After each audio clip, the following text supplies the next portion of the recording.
അങ്ങോട്ട് പോയപ്പോ ഫ്ലൈറ്റിന് ഒരു കുഴപ്പമില്ലായിരുന്നു, നല്ല സ്മൂത്ത് ആയിട്ട് പോയത്. പക്ഷെ ഇങ്ങോട്ട് വന്നപ്പം ആ പൈലറ്റ് പുണ്ടമോൻ ഓടിച്ച് ശരിയല്ല, ഉള്ള കാര്യം പറഞ്ഞാൽ ഓടിച്ച് ശരിയല്ല, മേഘത്തിലെ കൂടെ ഒക്കെ ഇടിപ്പിച്ച് കയറ്റി പുള്ളിക്കാരൻ കൊണ്ട്. അതാണ് പ്രശ്നമായത്. പുള്ളി എന്തോ മറ്റേ ഫാമിലി പ്രോബ്ലം പറയലായിട്ട് ആത്മഹത്യ ചെയ്യാൻ നടക്കുന്ന ഏതോ പൈലറ്റ് പുണ്ണയുണ്ട്.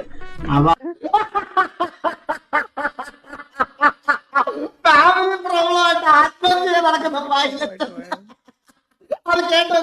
ഓടി ശരിയില്ല, മേഘത്തിലെ കൂടെ ഒക്കെ ഇടിപ്പിച്ച് കയറ്റി പുള്ളിക്കാരൻ കൊണ്ട്. അതാണ് പ്രശ്നമായത്. പുള്ളി എന്തോ മറ്റേ ഫാമിലി പ്രോബ്ലം പറയലായിട്ട് ആത്മഹത്യ ചെയ്യാൻ നടക്കുന്ന ഏതോ പൈലറ്റ് പുണ്ണയുണ്ട്. അവ കൊല്ലിക്കാൻ നോക്കി, ഉറപ്പായിട്ടും കൊല്ലിക്കാൻ നോക്കി. അവ അതും 1-2 പ്രാവശ്യം 3 പ്രാവശ്യം വലിയ കട്ട കൂടെ കയറ്റി. 4-5 പ്രാവശ്യം 6-7 പ്രാവശ്യം ഒക്കെ നല്ല അതാ ഫുള്ളനക്കം